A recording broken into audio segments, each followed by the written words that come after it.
Como vai? Você que está me vendo aí no YouTube, que é Roberto Sarticortes, mestre em maçom instalado. E hoje vamos conversar aí sobre a morte da maçonaria. Vamos falar um pouco sobre essa situação que está acontecendo hoje na maçonaria brasileira e no mundo. Então se liga aí após a vinheta para a gente discutir sobre essa questão.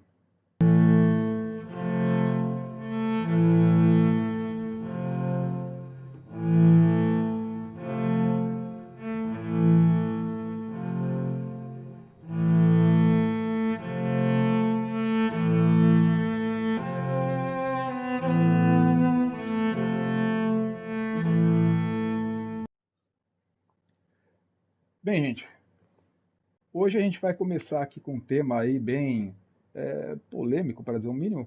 Afinal, estou querendo polemizar mesmo, quero engajamento, quero que o irmãozinho aí, a pessoa curiosa, entra aqui, curta e compartilha a página, já aproveita ali, ó, sininho aqui embaixo, né, enfim, para me ajudarem aí com esse projeto, né.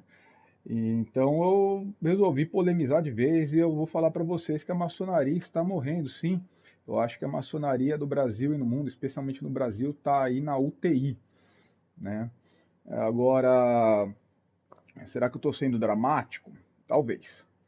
Mas eu não sou o único que fala isso, não. Os dados nos mostram isso, a estatística nos mostra isso. O que acontece, meus irmãos? A maçonaria, vamos pegar a maçonaria norte-americana na década de 1960, ela tinha em torno de 4 milhões de maçons e hoje nós temos menos de 1 milhão de maçons nos Estados Unidos.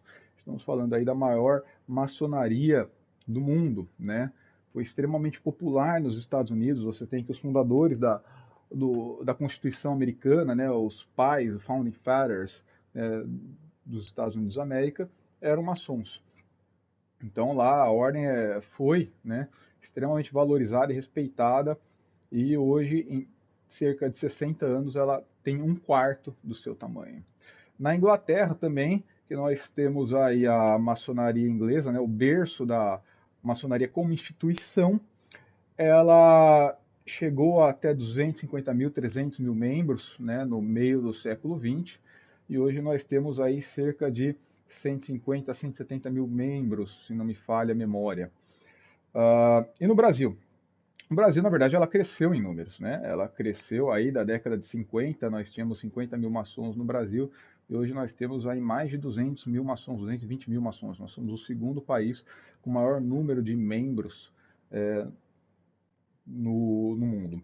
Entretanto, né, ainda não é uma representação talvez tão percentual, tão representante quanto na Inglaterra ainda, né, mas nós somos aí com certeza o terceiro maior número de maçons no mundo, e a maçonaria no Brasil ela é extremamente popular, né, ainda. Agora, por que ainda? Né, a gente não sabe se vai conseguir manter essa situação a médio e longo prazo. E, ademais, se nós estamos caminhando para ter uma maçonaria saudável no nosso país. Então, o que acontece? Vamos analisar aqui, primeiramente, falando da questão global. A maçonaria, gente, ela não é só aqui no Brasil que ela é vista como coisa de gente velha, né, de velhinhos exóticos aí que usam paramentos, né, e fazem rituais aí que secretos em salas fechadas, né? Na verdade, isso aí é uma percepção mundial que é comum. Mas por que essa percepção? Porque é isso de fato. A maçonaria está envelhecendo e as novas gerações não têm tido o interesse de outrora na maçonaria, em especial nos Estados Unidos da América. Então, nos anos pós-guerra, né, isso explica muito o grande número de maçons nos Estados Unidos, houve a filiação maciça de maçons, principalmente veteranos de guerra e pessoas aí reconstruindo suas vidas, né, após os eventos de guerra, uma economia aí potencial bombando, né, e então tem sim um lado econômico que levou muitas pessoas a procurarem a maçonaria dos Estados Unidos, tem um lado de ativismo histórico, né, até de um certo nacionalismo por conta da influência, né, histórica na maçonaria dos Estados Unidos. Só que isso foi caindo com o tempo, né? As gerações foram passando, foram envelhecendo, houve a contra-revolução cultural, né, dos anos 70, né? Então, assim, é final dos anos 60, dos anos 70, e tudo isso foi impactando, de forma que as novas gerações começaram a perder o interesse na maçonaria. E hoje a gente tem uma questão que nós vivemos numa era de pós-modernidade, como diria Bauman, né, o filósofo, sociólogo Bauman. Nós vivemos aí em tempos líquidos, né, onde nada é feito para durar, onde as relações sociais se tornaram instáveis, elas se tornaram efêmeras. Então, existe uma questão que hoje a atual geração que eu tenho aí da casa dos 40 anos, né, alguns irmãos aí da minha loja, principalmente, vão falar que eu tenho, devo ter um pouco mais, mas não é verdade. Tenho 40 anos, sou de 85. Essa nossa geração, isso no mundo, não só no Brasil, é uma geração que ela vive aí um conflito de identidade porque ela não, ela foi criada numa mudança da era da tecnologia, da informação. Ela não conseguiu encontrar seu espaço, né, dentro do que era esperado dela, do que nós somos criados a tentar aí atender essas expectativas, né, e ao mesmo tempo que nós somos extremamente críticos, tanto com nós mesmos quanto com as instituições de maneira geral. Isso é um dado sociológico. E a questão da maçonaria, ela se insere nesse meio, porque o millennial hoje, né, que está aí na casa dos seus 40 anos, os millennials são da geração de 80, né, até o meio dos anos 90, ele é muito cobrado também pela rotina de trabalho, pela sociedade, ele tem que, então ele fica difícil de conciliar as coisas. E a gente está nessa era que tudo é pressa, informação constante, e aí a maçonaria ela vem como uma instituição ainda com um molde de trabalho relativamente arcaico, entre aspas, né? Ela tem uma metodologia de ensino que talvez não atenda tão bem os interesses dos millennials. E aí as novas gerações, a geração Z, ela está chegando agora só em idade, né, para começar a pensar em filiação e participar da ordem. Então, e antes dos millennials, você tem os mais velhos, né? Então você tem aí os baby boomers, né, da contracultura e tudo mais, que não se interessaram. E os maçons que se filiaram antes aí da década de 70, hoje eles estão com idade já avançada, né? Esses irmãos estão já passando para o Oriente Eterno, né? Estão chegando no fim da expectativa de vida. E aí o que acontece? Não tem mais filiação. Caiu. É o que a gente viu nos Estados Unidos. Um quarto do tamanho da maçonaria em número de membros. Né? Os prédios maçônicos históricos estão sendo abandonados porque falta dinheiro para manutenção. É uma coisa triste de se ver. Na Inglaterra, esse impacto não foi tão sentido, talvez porque a cultura inglesa ela seja um pouco mais ligada, né, aos seus valores tradicionais, por assim dizer. Então ela perdeu o espaço, ela perdeu o número de irmãos, mas ela tem essa forte questão aí do espaço. E no Brasil? No Brasil ela é pop, né? A maçonaria é pop, mas talvez por meios errados. E isso é uma crítica que eu faço. Então, no Brasil tem uma pesquisa, já falei ela sobre antes no canal sobre essa pesquisa, uma pesquisa de 2018 para a Confederação Maçônica Interamericana, irmão Ken Ismail, que viu que na maçonaria nacional a média de idade na ocasião, né, estamos falando aí de 7 anos atrás, era de 52 anos, então nós estamos aí já com a média de idade batendo aí seus 60 anos, se não teve grandes mudanças no perfil dos maçons brasileiros. E vamos lá, gente, vamos ser real. Tem irmão que uma vez eu falei isso em loja, teve um irmão até falou, pô, você tá mandando todo mundo pra. Tá falando que a gente vai tudo morrer? Mas vai, a verdade é essa, tá? Todo mundo nasce, cresce e morre. Né? E se nós temos aí, não tem uma mudança de perfil nos últimos 7 anos, a maioria dos nossos irmãos hoje, na média de idade, é de 60 anos, que é considerado idoso no Brasil. E nós estamos falando de uma expectativa de vida hoje no nosso país aí de 75 a 80 anos, dependendo da região, né? Então nós estamos aí que dentro dos próximos 20 anos, né, é, boa parte dos maçons brasileiros, né, a média de idade de 60 anos, vai ter feito a passagem para o Oriente Eterno. E será que a gente está tendo a renovação desses irmãos? E aí entra um ponto que eu ainda vou fazer um vídeo aqui falando sobre essa questão, um ponto que hoje eu sou relativamente crítico, né? Que é a entrada do maçom por convite, né? Então você tem que irmãos vão envelhecendo. Obviamente as redes, né, de contato, de amizades próximas desses irmãos, elas não vão, elas param de mudar com o tempo, né? A não ser que ele seja um cara que tenha muito mais contato com a juventude, né? Ou que seja um cara extremamente bem relacionado, mas não é. A gente tende a, com uma certa idade, manter a mesma rede de amigos. E é aquela coisa, os amigos é quem iniciou, iniciou, quem não iniciou com mais idade, será que vai iniciar agora, né? E será que consegue iniciar e também ter uma vida maçônica profícua, né? Se consegue ter uma vida maçônica produtiva a médio e longo prazo? Não sei. Difícil, eu acho dizer. Mas a questão é que é mais difícil para irmãos mais velhos promoverem essa renovação e manutenção dos quadros. Até mais porque se você está iniciando, você tem 60 anos, e você está iniciando um amigo seu, um irmão, com a mesma faixa etária, né, então é um irmão que vai ter uma vida útil maçônica pequena, perto de você iniciar uma pessoa com 40 anos, ou então uma pessoa melhor ainda, com 20 anos. É engraçado porque nos Estados Unidos, né, na década de 40, eu falei que eram veteranos de guerra, né, que procuraram muito a maçonaria por conta dos laços de fraternidade, camaradagem que eles tinham e que eles precisavam novamente. E então nós estamos falando de maçons relativamente jovens, né? E no Brasil a gente criou meio que uma cultura de iniciar irmãos talvez um pouco mais velhos, né? O pessoal aí até por conta de um caráter conservador que tomou a maçonaria nacional durante a época dos anos 30 em diante, principalmente aí durante a época da ditadura militar brasileira,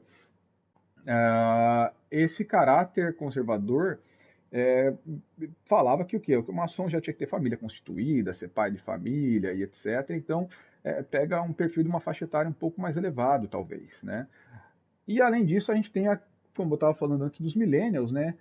Hoje eu vejo, por exemplo, no Brasil, principalmente assim dentro da minha esfera social, e isso vários irmãos também me relatam, é dificuldade para iniciar, né? Dificuldade para a gente conseguir trazer novos maçons. Por que isso? A desculpa que eu mais escuto hoje quando eu vejo um amigo que poderia ter um perfil legal para ser um maçom hoje no nosso país é que ele não tem tempo. Né? E de fato ele não tem mesmo. Né? Eu mesmo ando bastante sem tempo, né? Pai de duas crianças pequenas, um autista, demanda muito. Então eu mesmo tenho tido dificuldade, por exemplo, ter um compromisso que eu deveria talvez com a minha loja, né, que eu já tive no passado. E eu vejo muitos amigos nessa situação, né? O cara já está ali se matando de trabalhar todo dia, de manhã, tarde à noite. Aí chega no final do dia, o que que ele quer? Ele quer descansar, ele quer se dedicar a um hobby, ele quer ficar com a família. E aí você tem uma atividade com um compromisso semanal que demanda tempo, que demanda estudo, que demanda uma certa dedicação, essa pessoa acaba fugindo, né? Ele acaba deixando aí talvez as fileiras da ordem por falta de possibilidade de conciliar. Isso é muito comum. Além disso, tem a questão que da restrição do próprio convite que eu estava falando, né? Então, irmãos mais velhos tendem a chamar pessoas mais velhas, o círculo social deles é mais velho. Além disso, tem uma coisa que é um conflito de interesses, né, que a gente criou até por conta dessa cultura do convite, né, que a maçonaria é um negócio assim elitista. Tem irmãos que acham aí que se você é maçom, você é um escolhido do grande arquiteto do universo aqui na Terra, né, que você é puro, impecável, e não é nada disso, tá, gente? Tem muita gente que acaba entrando até por esse, entre aspas, clube de exclusividade por interesses que não deveriam fazer parte da maçonaria. Então, e isso acaba refletindo o comportamento das lojas. E aí que entra um terceiro ponto que eu falo, a maçonaria está morrendo, tá, e a culpa é nossa. A culpa é nossa porque a gente tem muitas reuniões, principalmente na maçonaria do Brasil, né? Nos Estados Unidos se reúnem uma vez por mês, em média. Na Inglaterra tem loja que se reúne 4 vezes no ano, então eles só praticamente se unem para fazer as comunicações trimestrais e concessões de graus, né? O estudo mesmo dele se dá muito mais fora, extra loja, do que dentro da loja aberta, da ritualística. Esse estudo se dá muito menos dentro da loja aberta, da ritualística. E aqui no Brasil a gente tem, às vezes, muitas vezes, a loja se reunindo semanalmente, mas olha só com que qualidade a gente está se reunindo semanalmente. A gente está promovendo estudos, a gente tem uma ritualística impecável, né? O maçom norte-americano, eu não sei se o jeito que ele está fazendo está certo ou errado, não estou querendo julgar, mas é uma reflexão. O maçom norte-americano e o inglês, para passar de grau, ele tem que decorar uma boa parte aí do ritual. E os ingleses, eles são muito exímios assim, na questão da formalidade ritualística, aquela coisa inglesa, né, de cultural. Os americanos, eles são assim, você tem que decorar, você tem que decorar, você tem que saber. E então a gente acaba tendo essa questão que o maçom brasileiro se reúne toda semana e tem irmão que se reúne toda semana, não consegue decorar a abertura da loja, o ritual de abertura da loja, o cerimonial, né, comete erros crassos ainda de ritualística, é desmazelado ritualisticamente. E esse mesmo irmão, às vezes que é desmazelado ritualisticamente, ele também prega que tem um certo formalismo de usos e costumes na loja, repreende muitas vezes irmãos por sem querer às vezes cruzar a perna no meio de uma sessão, ou então o cara errou uma fala, enfim, mas o cara tá lá na loja lá também fazendo a ritualística com um desmazelo terrível. É, Às vezes o cara tá lá com, vamos pegar um exemplo que eu vejo muito, né? A minha potência, o Grande Oriente Paulista, alguns anos atrás, né? Já está fazendo uns, pelo menos desde a pandemia, se eu não estou enganado, né, da 2020, mudou, alterou a indumentária do rito escocês antigo aceito, as cores da alfaia, né? Então a gente continuou com os aventais vermelhos, né, que a gente já usava, só que os colares e joias agora são azul com as bordas vermelhas. E aí você tá lá o irmão mestre que às vezes exige uma ritualística impecável, mas o cara não troca o próprio paramento que já está em desacordo com o ritual, mas é o cara que fala que tem que seguir aquela ritualística, tem que seguir aquele uso e costume. E, na verdade, o uso e costume tem que seguir o que está no ritual, gente. Né? Então, isso acaba desestimulando, muitas vezes, os maçons, principalmente a geração mais nova, que acaba por sair da maçonaria. Né? A gente, infelizmente, vê isso acontecer com uma frequência muito maior que gostaria. Então, apesar da maçonaria brasileira ela ter crescido num número de irmãos dos anos 50 para cá, até que ponto ela vai conseguir crescer, né? Existe uma forma, talvez, a gente analisar esses números, eu não sei, a gente não tem um censo consolidado da maçonaria brasileira, até por conta das dificuldades aí, né, das grandes potências e das brigas que agora estão relativamente um pouco mais tranquilas, mais superadas, mas você vai crescendo, crescendo, crescendo, até que chega num ponto de inflexão de curva, que o crescimento começa a ser muito tênue e depois pode até ter um decrescimento, né? A gente tem que fazer uma análise estatística para comparar isso aí. Mas eu imagino que seja uma curva logística o crescimento da maçonaria nacional. Talvez a gente já tenha chegado no nosso ápice, no nosso pico. E daqui para frente é o quê? Possivelmente decrescimento. Se a gente não mudar a nossa distribuição demográfica em relação à idade, né, a maçonaria brasileira, na pesquisa do irmão Kennedy Ismael 2018, né, ele falava em 15 a 20 anos, vai cair para um terço do seu tamanho. Né, e ele tem os dados estatísticos aí da pesquisa em relação às idades. Então, o que é que está acontecendo? A maçonaria vai morrer, vai acabar? Eu fui fatalista, alarmista mesmo, porque eu quero engajamento, ó, estamos aqui, né? Já deu like? Não, dá aí. Mas eu não vou dizer que ela vai morrer como instituição. Ela vai continuar. Talvez não com o mesmo peso, talvez não com a mesma forma, mas como a gente conhece hoje, ela vai morrer. E ela vai morrer agora. O que vai surgir desse morrer, né? Na natureza nasce, cresce, morre, nada se perde, tudo se aproveita, né? O que vai surgir dessa maçonaria, dessa nova maçonaria no Brasil? Eu não sei. E é aí que a gente tem que fazer a autorreflexão. Ela vai ser uma maçonaria hoje que mais inclusiva, né? Que trabalhe mais focada no estudo, mais focada em ação social, não só caridade, né? Mas em ação social, uma maçonaria que vai trazer o jovem, o demoler, que vai apoiar as paras maçônicas, que são futuro, tá, gente? Que realizam excelentes trabalhos, ou vai ser uma maçonaria que se reúne semanalmente com uma ritualística pobre para discutir assuntos triviais, reuniões de condomínio, e para isso você não precisa da ordem. Para você discutir cardápio de feijoada, você não precisa de ritualística de reunião toda semana. Você está lá toda semana para quê? Para estudar. É melhor que se reúna uma vez por mês, na minha opinião, e faça uma reunião que vale a pena, com um estudo do simbolismo, da filosofia, uma ritualística bem feita, do que se reunir toda semana para falar de trivialidades e ter irmão ali reclamando que deu horário, para ter irmão que vamos suprimir o tempo de estudos pelo tardar da hora, depois de ter ficado 1h30, 1h40 discutindo algo que poderia ser facilmente decidido por um meio de comunicação como o WhatsApp, né? Então, vamos definir o cardápio do próximo evento de caridade. Pô, tem a comissão de benemerência para isso, os irmãos são dessa comissão, eles vão lá, decidem qual que vai ser o evento, apresenta a proposta na loja e vota rápido, né? Discute esse assunto aí de uma maneira mais eficaz, por WhatsApp mesmo.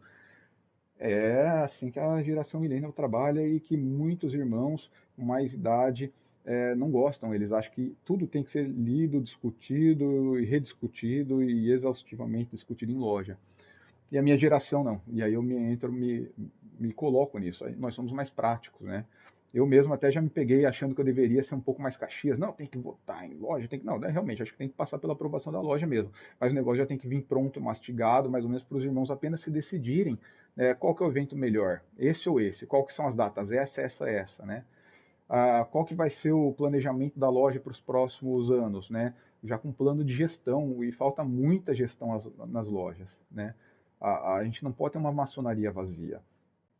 Ela vai se esvaziar. Ela não pode ser vazia de conteúdo. Então, quer manter irmão em loja? Estudo, tá? Quer manter irmão em loja? Valoriza o trabalho. Quer manter o irmão em loja? Seja fraterno, não seja super crítico ao irmão, ao trabalho que o irmão fez. Não, é porque você esqueceu de colocar no cabeçalho a glória do grande arquiteto do universo. Para! Né? O importante é o conteúdo, não a forma. O importante é que o cara se dedicou, estudou. O irmão errou uma fala no ritual, quem nunca errou? O irmão cruzou as pernas em loja. O irmão era um aprendiz recém-iniciado. O irmão, e, aliás, eu vou ser muito sincero, tá? Eu nunca vi escrito, pelo menos no meu ritual do rito escocês antigo a da minha potência, que não pode cruzar a perna em loja. Mas é pouco educado, é pouco elegante? Não sei, gente, eu vou falar real. Se os irmãos olharem o Duncan's Ritual, né, do século XIX, tem uma ilustração do venerável mestre com a perna cruzada, né? Tá lá no Duncan's Ritual, os irmãos que têm acesso aí à obra, pode olhar lá. No começo do livro tem uma loja, tá a legenda embaixo, venerável mestre no Oriente, sentado de pernas cruzadas. Então a maçonaria está morrendo? Tá. E a gente tem que mudar, a gente tem que repensar como é que nós queremos que a próxima maçonaria vai ser. Se a gente não quer que ela morra, que ela perca seus ideais, né, a gente tem que pensar como é que ela quer que ela seja. Agora, se a gente quer que a maçonaria se torne um clube, né, é, sem valor, sem sentido, que só discuta trivialidades e com 1/10 do tamanho do que ela tem hoje, a gente pode continuar fazendo o que, infelizmente, nós estamos fazendo hoje. Então, se a gente não acolher os jovens, se a gente não tiver uma ação social na sociedade, eu não estou falando para se meter em política, nem para construir hospitais, escolas, porque a grana está apertada para todo mundo, para as lojas inclusive, né? Mas eu digo ação social, de estar presente, de liderar pelo exemplo, de acolher a juventude, né? De mostrar o que é o bom maçom, aí realmente a gente vai nadar. A maçonaria ela vai morrer para o ideal que ela foi constituída e vai ser um negócio sem sentido algum. Então, no próximo vídeo eu quero continuar ainda com esse tema, quero que deixem comentários, que deixem sugestões, eu quero engajamento, gente, quero polêmica, tá? Para a gente continuar esse tema aí e propor, né, outras formas de solução, outros modos de pensar e até mesmo refletir outros pontos que merecem a crítica, né? Eu acho que se lapidar, né, se autoanalisar, muitas vezes envolve um processo doloroso, né? a metamorfose é provavelmente muito dolorosa. Então, fica aqui comigo no canal, continua acompanhando os vídeos, eu agradeço muito quem está participando. Em breve, aí no final desse mês, vou estar lançando campanha do meu livro, O Guia da Maçonaria para Pedras Brutas, um livro dedicado a aprendizes maçons, com uma linguagem mais contemporânea, bastante didático, e englobando todos os ritos da maçonaria brasileira, a história da maçonaria do mundo, a estrutura da maçonaria, de uma forma mais atual, e baseado, de fato, não em achismos, mas em bibliografia coerente também, né? Então, conto com a ajuda de todo mundo aí. Os irmãos ajudem a divulgar. E você que não é maçom, está aqui no canal, muito obrigado.